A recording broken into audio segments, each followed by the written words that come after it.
G'day. Today I want to talk about Kakadu. Now some people on the road are saying Kaka-don't. I'm not buying that argument. I've already been there and I loved it. Right at the end I'll give you a comparison of Kakadu and Kakadu and Litchfield. They're completely different, sort of roughly in the same area. And when I was at Kakadu I went on the Yellow Water cruise. Awesome, a very passionate tour guide, told us all about crocodiles, bird life, all the various kangaroos and wallaroos and wild buffalo, just how it all kind of merges in, and also merges in with indigenous people.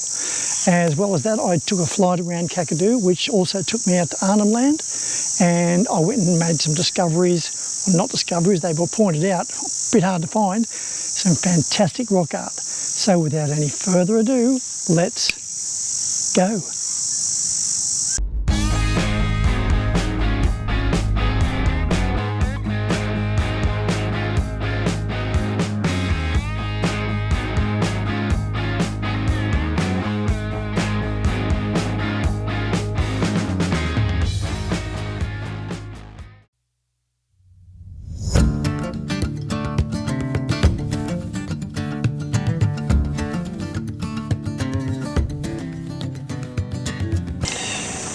Very excited, big tick on the bucket list. Been looking forward to coming to Kakadu for quite some time.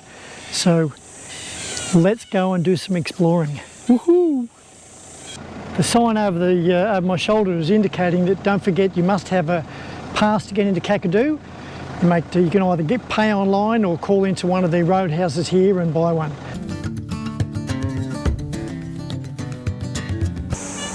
First impressions, here I am at Jabiru. Got a lovely powered site. I think that's the only choice you can have, either powered or powered. And it also has an ensuite, which is rather luxurious. Swimming pool over yonder, and quite spacious. They're about to close in the next 3 days. There's only 4 vans on site, so we're all in the lap of luxury.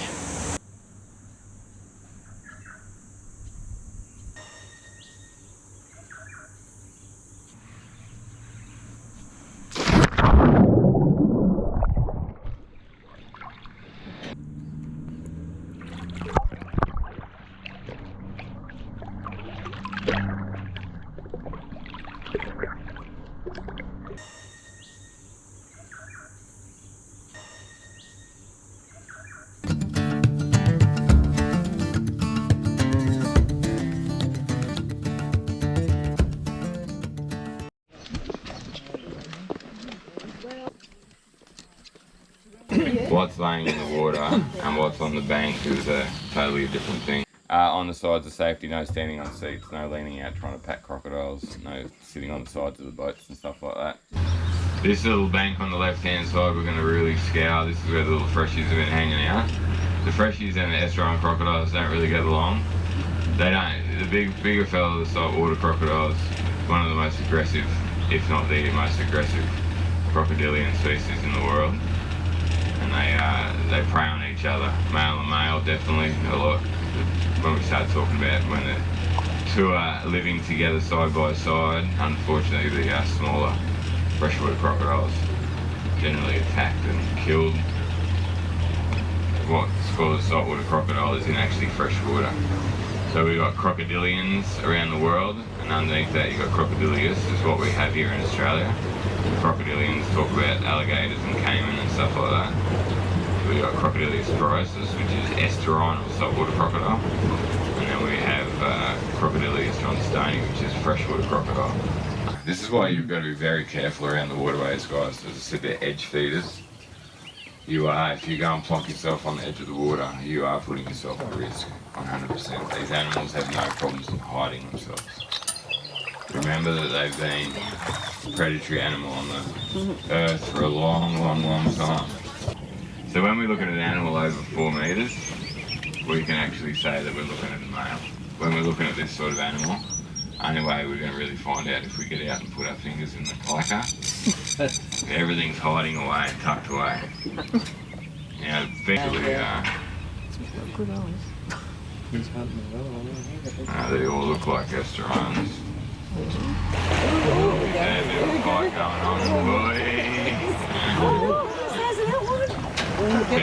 lot more animal than you think. Oh my goodness. So this is all about the breeding and courting that's going on at the moment. Little ridges across the back of the neck. This is one of the visual differences between freshwater and saltwater crocodile. Freshwater crocodile's got an extra row. Now freshwater crocodile has really long nose and a straight teeth and jawline. Now white-bellied seagulls are monogamous birds. Highly monogamous. They are lifelong partners. Now when we talk about their food, they are the raptor. But when we talk about raptors, we have what they call, opportunist feeders, and then we have predatory feeders, which are taking live animals. Now this lotus, as I said, this is a really important food resource. All around Australia, every Aboriginal country and culture I've worked with and researched, they eat breads, pastes, and like starch vegetables, like rootstock of plants. That are their main staple foods. Now on the pandanus, have you guys seen the weaving around the place, the baskets and stuff like that? So women's business. Another thing, Aboriginal people have a big divide. Socially, they do not really have kings or queens, but they have elders and senior people. Then they have men's business and women's business. Now women weave, when we talk about pandanus weaving, like baskets, traditionally like mats and stuff like that, these are storage vessels and things made for storing and using with dry products. Remember that crocodiles are nearly wiped out. We nearly killed them. So through the hunting era, which I'll throw out that bits and pieces as we sort of talk today, to do with buffalo and stuff like that. So there's Kakadu had safari camps, buffalo and crocs. But the industry, around 1950s, 1960s, the world starts becoming obsessed with animal products. Furs and coats and shells and skins and stuff like that.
Well, here we are at this famous walk. I'm not into walking, so I really hope that there's going to be some benefit to you when I take you there. There's a very, very exciting discovery when we get there about some Aboriginal art.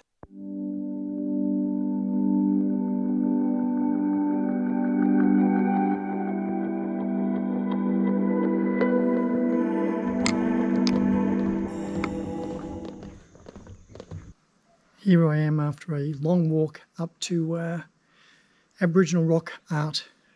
Absolutely outstanding. Just over my shoulder, hopefully you can see, otherwise I'll give you a better picture of it. An Aboriginal artist's impression of the things they see. And obviously this time he saw a sailing ship going past the area. And their attention to detail is very good. Up here you can see different impressions when the artist does paint their hand. They get the paint and they blow it. I believe that is what they do. They paint ochre and they blow it, and that gets the formation of their hands. Yeah, it's all really quite outstanding. I think just viewing it is enough. I don't really need to describe it. Just a heads up, the flies are extremely bad. This time of the year, which is just prior to the wet season, humidity is about 125%.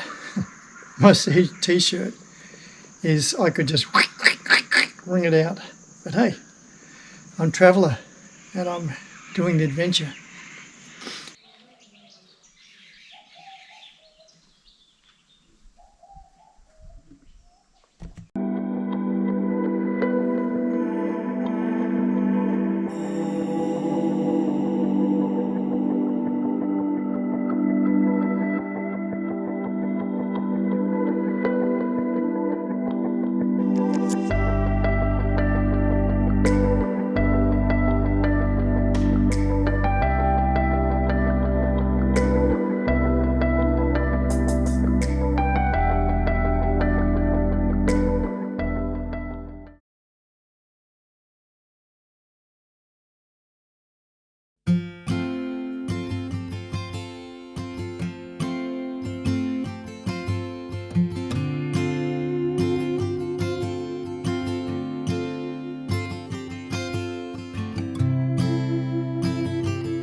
Normally at this stage of the video I would ask you to subscribe and thumbs up and all that, but today I won't. If you like the video, please share it amongst your friends, and if you've got any questions or comments or whether you think it should be Kaka-don't, please put them down there. And until next time, this is Paul Will Drive signing off.